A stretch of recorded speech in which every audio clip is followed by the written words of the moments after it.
Bonjour à toutes, bonjour à tous. Heureux de vous retrouver pour ce journal, mesdames, messieurs. Tout de suite, le sommaire.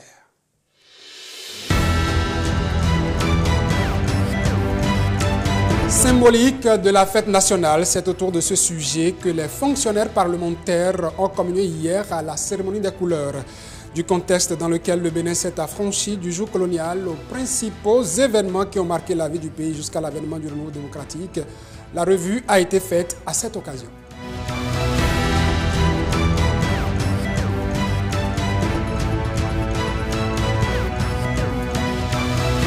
En France, il faut gouverner autrement le secteur pharmaceutique, un secteur en faillite selon une commission d'enquête du Sénat qui tire la sonnette d'alarme.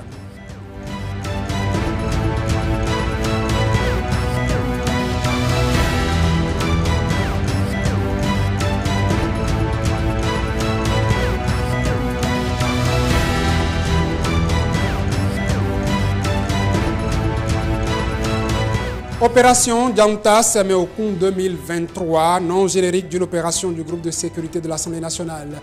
Pendant 2 jours, les hommes du colonel Charles Sounouvou, dans une fiction, devaient résoudre une équation, libérer un chef d'arrondissement pris en otage.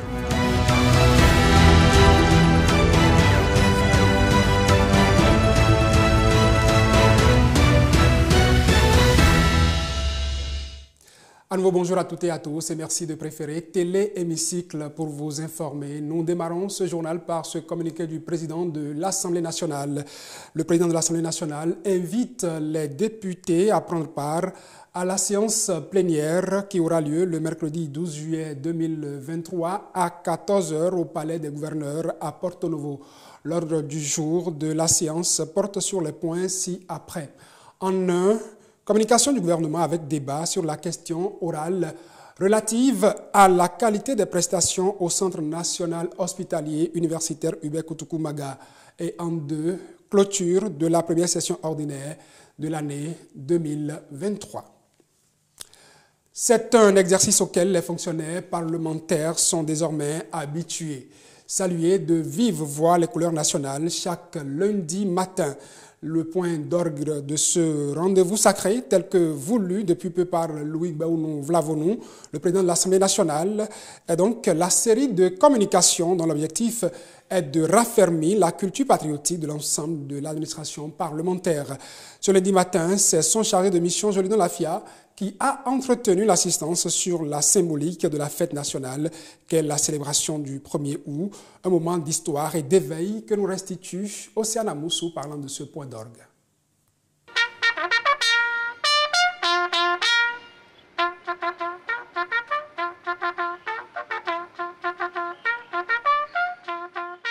Au menu de la communication mensuelle de ce lundi 10 juillet 2023, la symbolique de la fête de l'indépendance. Jolidon Lafia explique au personnel civil et militaire de l'Assemblée nationale ce que représente la fête nationale pour un pays. L'aspiration de tous les peuples, de toutes les nations, à la liberté et à l'autodétermination est une constante universelle. Diverses luttes ont permis aux États d'obtenir leur indépendance et d'accéder à la souveraineté internationale. Le Bénin, notre cher pays, n'y a pas échappé.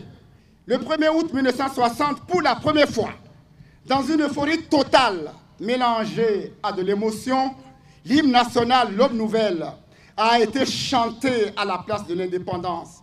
Il fut chanté pour la première fois avec les paroles fortes qu'il véhicule et qui rappelle la beauté et la richesse de notre chère patrie. Pour le communicateur, la fête nationale est en partie la commémoration annuelle de la victoire d'un peuple comme celui du Bénin.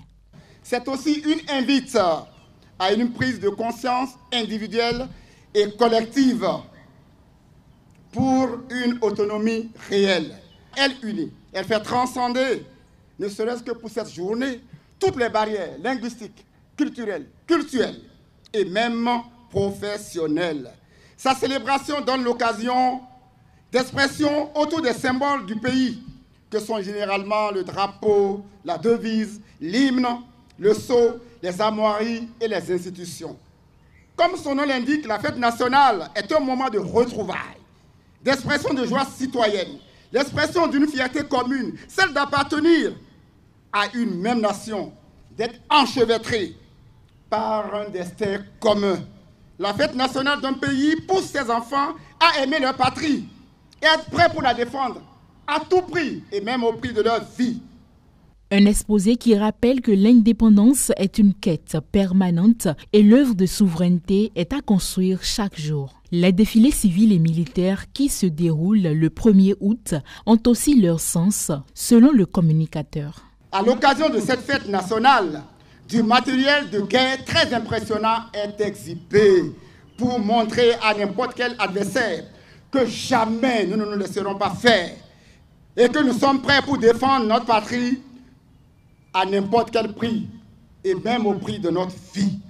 Le défilé militaire pour montrer que nos forces de sécurité et de défense sont prêtes et engagées avec détermination pour protéger le pays et les populations. Et enfin, le défilé civil qui témoigne de la symbiose qui existe entre le peuple béninois et ses forces de sécurité. 63 années après, la fête nationale se célèbre plus que jamais avec un peuple vaillant et toujours uni autour du drapeau national. Jolidon Lafia est certes chargé de mission du président de l'Assemblée nationale, mais l'homme n'a rien perdu de ses talents artistiques.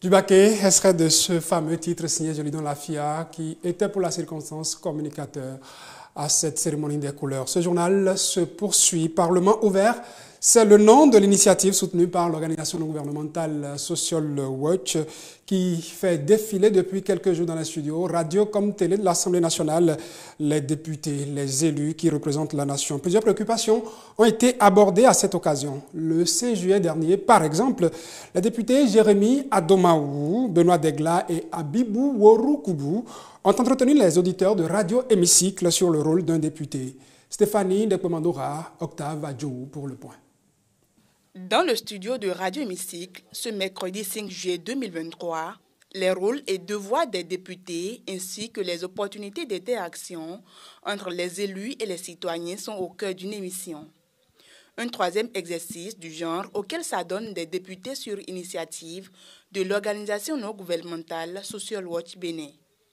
Un rendez-vous d'échange avec les auditeurs dénommé Parlement ouvert. Le député, en fonction du règlement intérieur de la Constitution, a principalement 3 rôles. Le vote de la loi, le contrôle de l'action gouvernementale et la représentation. Ce sont ces 3 fonctions que le député du Bénin a constitutionnellement et selon le règlement intérieur.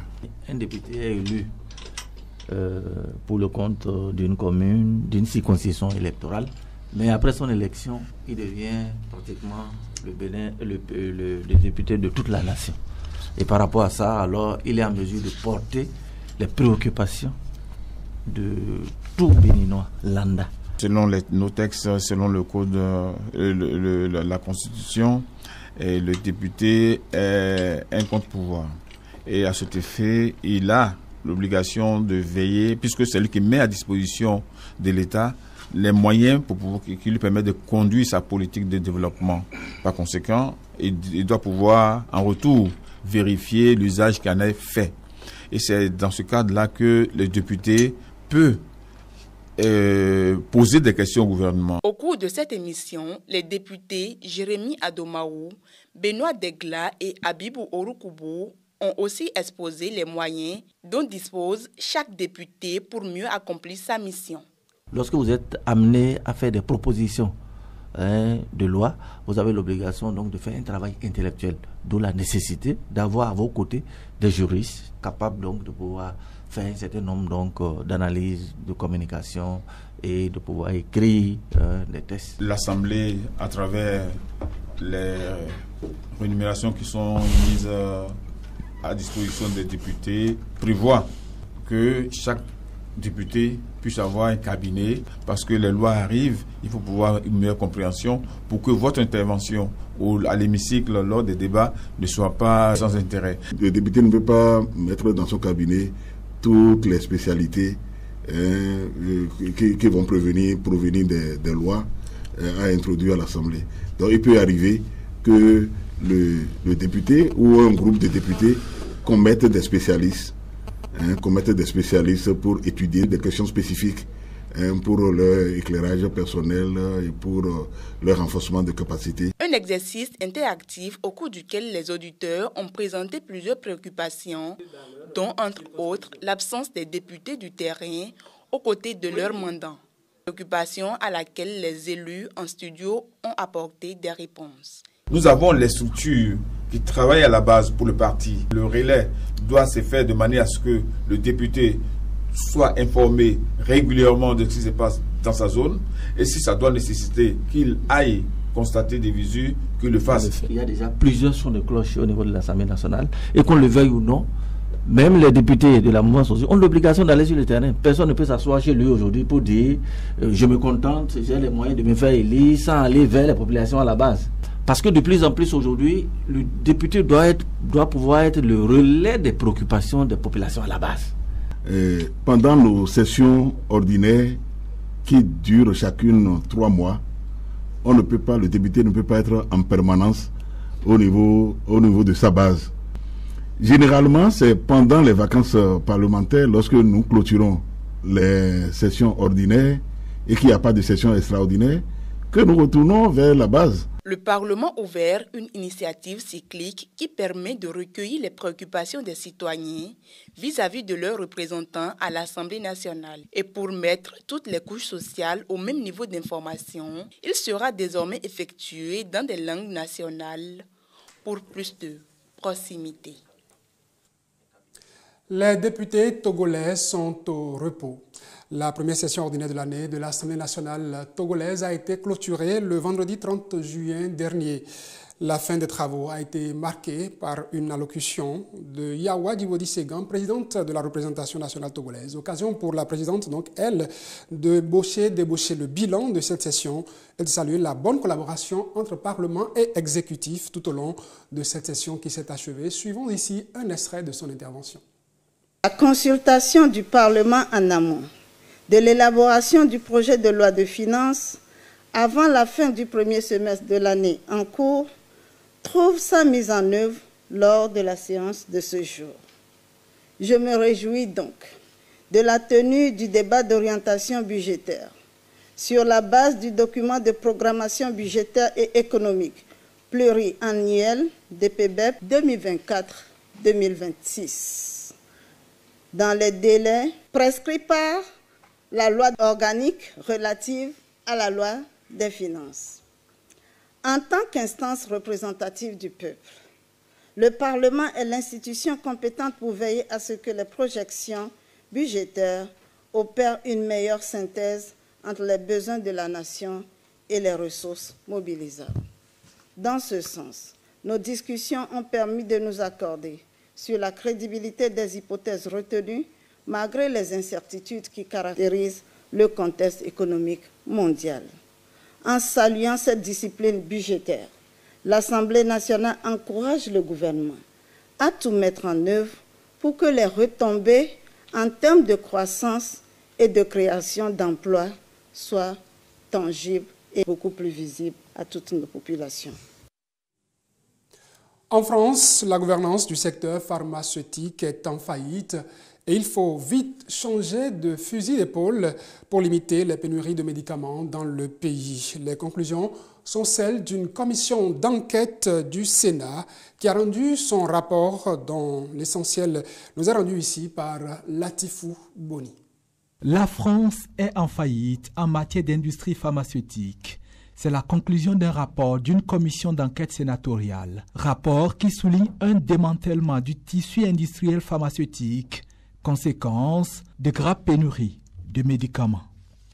Il y a une faillite de la politique du médicament. D'abord, les pénuries sont multifactorielles. Et ce qui se passe dans les autres pays, parce qu'en Suisse, les prix sont plus élevés ou en Allemagne, et il y a les mêmes pénuries. Effectivement, on peut revisiter un certain nombre de prix de médicaments, mais sous conditions. Il faut faire une différence entre les grands labos Big Pharma et les PME. On n'est pas dans le même monde. La commission sénatoriale semble opter pour un retour en force de l'État dans le giron pharmaceutique. La sénatrice Laurence Cohen l'a fait clairement entendre.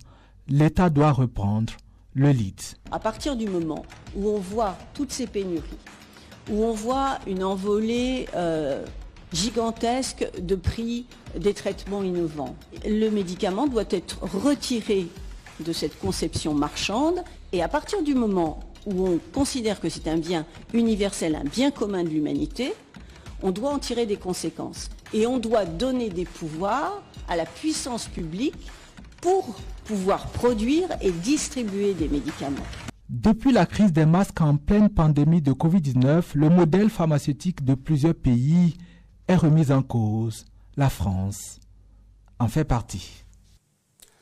Nous restons avec Latifou Boni qui cette fois-ci nous amène au Parlement israélien. Ça passe en première lecture pour la première mesure des réformes judiciaires.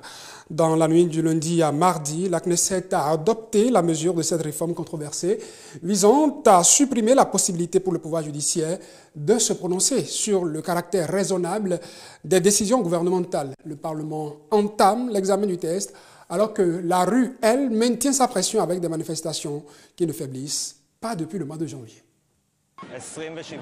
Je préfère venir maintenant pour me battre et ne pas regretter plus tard. Depuis le 25 juillet dernier, la Knesset, le Parlement israélien, a entamé des consultations en vue de la poursuite des travaux du projet de loi visant la réforme du système judiciaire du pays. Mon inquiétude n'a pas diminué. Je vois que le gouvernement veut en fait adopter une loi qui portera atteinte à la capacité des gens à se battre pour leurs droits. Je suis vraiment préoccupée par notre avenir. Plusieurs villes de l'État hébreu connaissent des manifestations.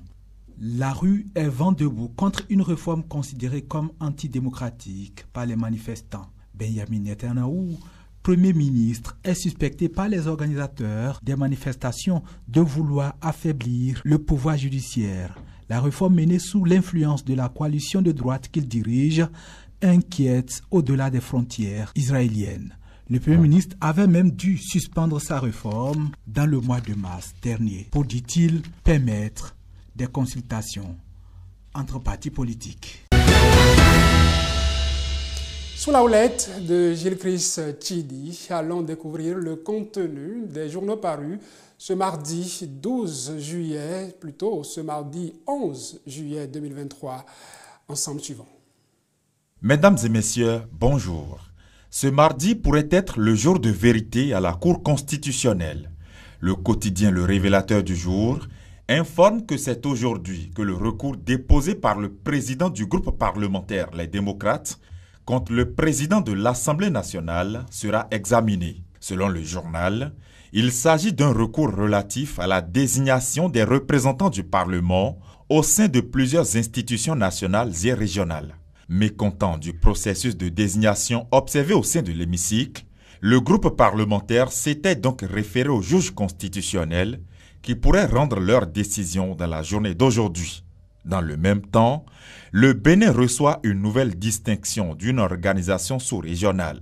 Le quotidien du service public La Nation informe que dans le cadre de la lutte contre les maladies tropicales, la communauté économique des États de l'Afrique de l'Ouest CEDEAO a décerné une distinction à la République du Bénin.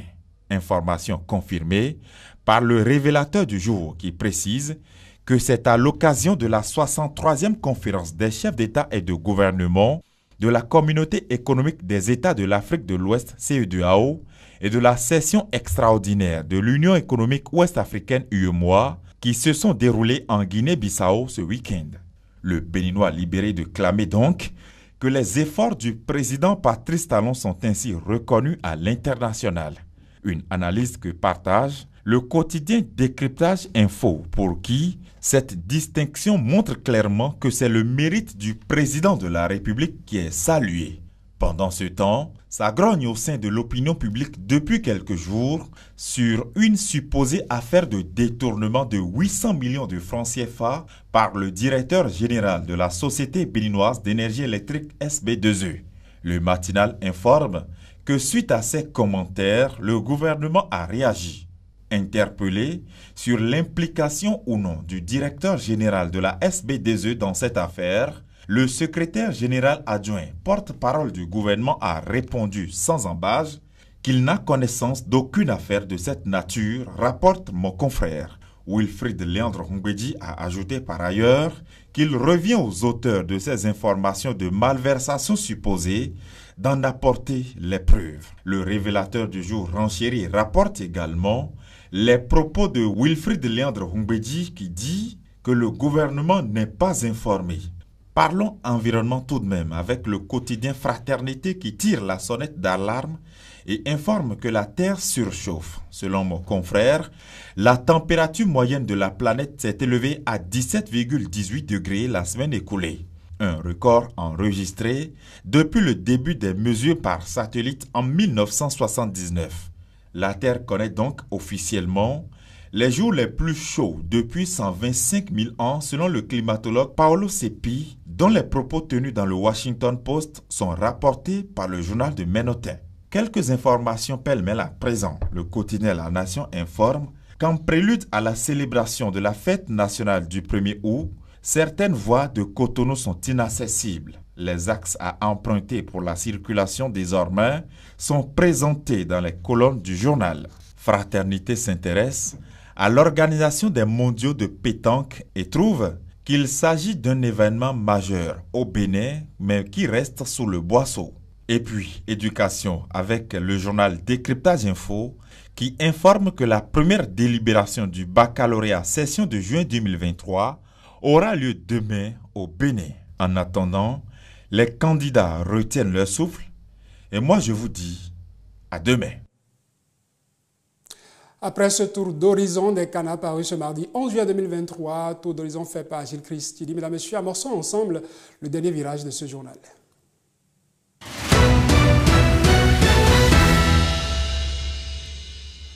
Le groupe de sécurité de l'Assemblée nationale a bouclé du 26 au 27 juin dernier sa série de manœuvres pour le compte du premier semestre de l'année 2023. Le personnel militaire du Parlement s'est entraîné à faire face à d'éventuelles menaces. C'est à travers une manœuvre dénommée Djanta Seme Okun 2023. Latif Boni, un reporter de guerre sur le terrain. Des coups de feu ce matin de 27 juin 2023 au large de Semepodji. Bateau de protection de l'intervention issu du groupe de sécurité de l'Assemblée nationale est à la manœuvre. L'unité fait face à un dangereux groupe de nom de Mouvement de libération des peuples. Le groupe de El Kabir Maoujoumi tient en otage le chef d'arrondissement.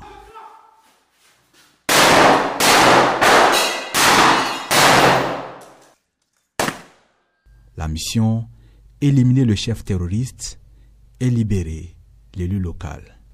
La mission a connu un succès total. L'unité a éliminé la menace et le chef d'arrondissement est sain et sauf. Pour en arriver à ce résultat, l'unité d'intervention a fait un travail laborieux.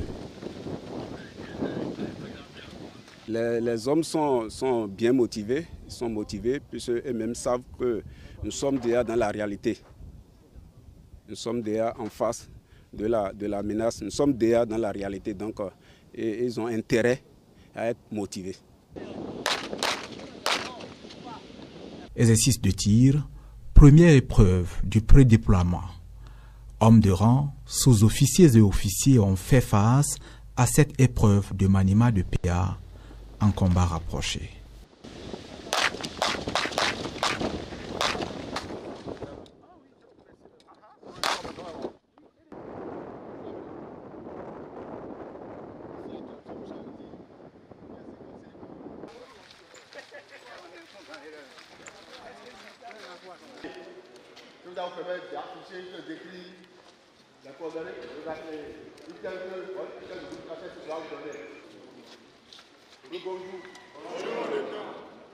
L'extrait de 4 qui est à côté est orienté.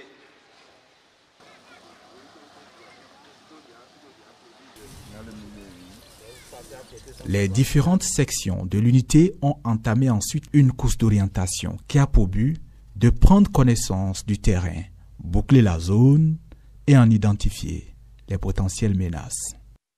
Nous avons eu pour scénario, dans un premier temps, de projeter les éléments dans une zone de prédéploiement. Alors, cette zone de prédéploiement est une zone d'entraînement où on a eu à effectuer le tir, que vous avez pu observer. On a fait l'instruction sur le tir au combat. Nous avons fait également le combat en zone urbaine et nous avons utilisé également le smartphone dans la préparation de la guerre. Alors, après cet entraînement, et vu que la zone est une zone dangereuse, les éléments, la troupe a fait une infiltration, s'est orientée, a fait une infiltration pour atteindre la base opérationnelle. Cette base opérationnelle qu'elle a sécurisée à travers la mise en place des postes de combat. C'est le scénario global de la manœuvre qui a pour nom de code Djaouta Seme Okun 2023. Une manœuvre pour laquelle l'implication des autorités parlementaires et de la hiérarchie militaire est saluée. Je voudrais simplement remercier la hiérarchie et le président de l'Assemblée nationale qui nous donne aujourd'hui les outils et les moyens indispensables pour nous entraîner. Car il vaut mieux perdre beaucoup de sueur à l'entraînement que de perdre du sang au combat. À partir des directives opérationnelles du chef d'état-major de l'armée de terre, déclinées en plan d'action par le commandant de la garde républicaine, le commandant militaire de l'Assemblée nationale a élaboré aussi son plan d'action au titre de l'année 2023 et ce plan d'action permet d'entraîner les hommes pour atteindre les objectifs opérationnels. On ne peut s'entraîner sans moyens et donc le président de l'Assemblée nationale met en place les moyens indispensables pour l'entraînement des hommes. Les sous-officiers, les officiers ont été instruits d'abord sur la pédagogie tactique et sur tout ce qu'on est en train de faire sur le terrain. Ensuite, ça a été une occasion pour permettre aux chefs de groupe et aux chefs de section d'apprendre le commandement d'un groupe et le commandement d'une section et également l'occasion pour mes hommes de revivre cette vie en campagne et de ce qui va créer une certaine cohésion en leur sein, de leur rappeler aussi les instructions du chef d'état-major général, d'accord, les instructions du CEMAT également sur la maîtrise de la prière à l'âme. Il y a une prière que nous avons aujourd'hui à l'âme qui nous permet de savoir comment s'occuper de notre âme, de l'entretenir, etc. Sur également l'utilisation des réseaux sociaux. Vous savez que les réseaux sociaux, aujourd'hui tout le monde a un téléphone portable et donc le chef d'état-major général a sorti une instruction sur l'utilisation des réseaux sociaux et ça a été vérifié au niveau de tous les forums du groupe de sécurité si ces instructions-là ont été mises en œuvre. Cet exercice nous a également permis d'utiliser pour la première fois, en tout cas au groupe de sécurité, le smartphone pour nous orienter. Ce travail commençait depuis la base et aujourd'hui nous sommes à la pratique sur le terrain. Je suis rassuré de ce que j'ai vu et je sais que mes hommes sont aptes aujourd'hui à aller sur tous les terrains. Depuis le début du mois de juin, le groupe de sécurité de l'Assemblée nationale a été actif en matière de manœuvre. La dynamique est prévue pour être maintenue. Et ce sera tout pour ce journal. Pour le desservir, rappelons ce communiqué du président de l'Assemblée nationale. Le président de l'Assemblée nationale qui invite les députés à prendre part à la séance plénière qui aura lieu le mercredi 12 juillet 2023 à 14 h au Palais des gouverneurs à Porto Novo. L'ordre du jour de la séance porte sur les points ci-après. En un, communication du gouvernement avec débat sur la question orale relative à la qualité des prestations au Centre national hospitalier universitaire Hubert Koutoukou Maga de Cotonou. Et en deux, clôture de la première session ordinaire de l'année 2023. Mesdames, Messieurs, merci de votre aimable attention. Restez fidèles au programme de Télé Hémicycle.